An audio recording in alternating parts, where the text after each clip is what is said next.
Hello students, आज हम पढ़ने वाले हैं इलेक्ट्रिक सेल के बारे में। इलेक्ट्रिक सेल होता क्या है? इलेक्ट्रिक सेल एक ऐसा डिवाइस है जिसके हेल्प से हम जो केमिकल एनर्जी होते है उसको इलेक्ट्रिकल एनर्जी में कन्वर्ट करते हैं। एक ऐसा डिवाइस जिसके हेल्प से हम करंट का फ्लो कराते हैं, उस डिवाइस को नाम दिया जाता है इलेक्ट्रिक करंट।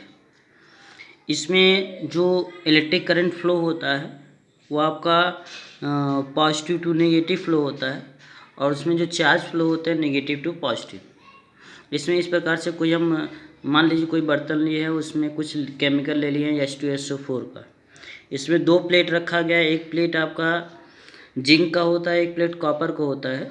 जिंक वाले कोई प्लेट पर नेगेटिव साइन होता है, मतलब ये कैथोड है, और कॉपर वाले पे पॉजिटिव होता है, मतलब ये एनोड होता है।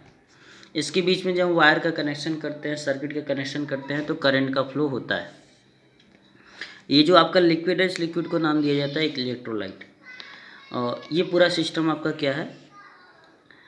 इलेक्ट्रिक सेल है, मतलब एक ऐसा डिवाइस जिसकी हेल्प से हम करंट का फ्लो कराते हैं। अब इसमें क्या क्या एलिमेंट हो सकते हैं? जिसमें पहला एलिमेंट होता है इलेक्ट्रोमोटिव फोर्स। जब आपका इलेक्ट्रिक चार्ज यहाँ से फ्लो करके लिक्विड में से चलकर घूमते हुए सर्किट से होते हुए पूरा फिर से इस लिक्विड में आ जाता है, तो ये टोटल 1 रिवॉल्यूशन में जो एनर्जी लॉस होती है उस एनर्जी को हम बोलते हैं इलेक्ट्रोमोटिव फोर्स। इसको हम मैक्सिमम पोटेंशियल बोलते हैं।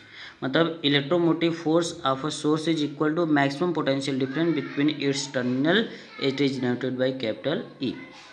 मतलब दोनों टर्मिनल के बीच में जो मैक्सिमम पोटेंशियल होता है सेल का, और बाहर जो सर्किट लगा होता है उस सर्किट का मिला के जो पोटेंशियल होता है उसे बोला जाता है इलेक्ट्रोमोटिव फोर्स। और अगर हम ये टर्मिनल को ध्यान से देखें, एक पॉजिटिव और नेगेटिव, इसके बाहर जब मैं कोई सर्किट कनेक्ट करता हूँ तो उसको एक्सटर्नल सर्किट बोला जाता है। तो दोनों टर्मिनल के बीच जो एक्सटर्नल सर्किट में पोटेंशियल होता है उसे बोला जाता है terminal potential difference.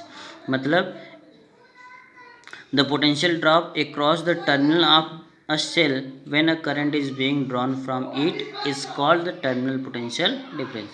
External circuit में जो आपका करंट होता है उसमें जो पोटेंशियल क्रिएट होता है उस टोटल पोटेंशियल को बोलते हैं टर्मिनल पोटेंशियल डिफरेंस। उसके बाद आता है किसी, अब एक्सटर्नल रेजिस्टेंस तो हम जानते हैं किसी सर्किट में करंट का फ्लो होता है तो रेजिस्टेंस होता है। लेकिन अगर ये बोल दिया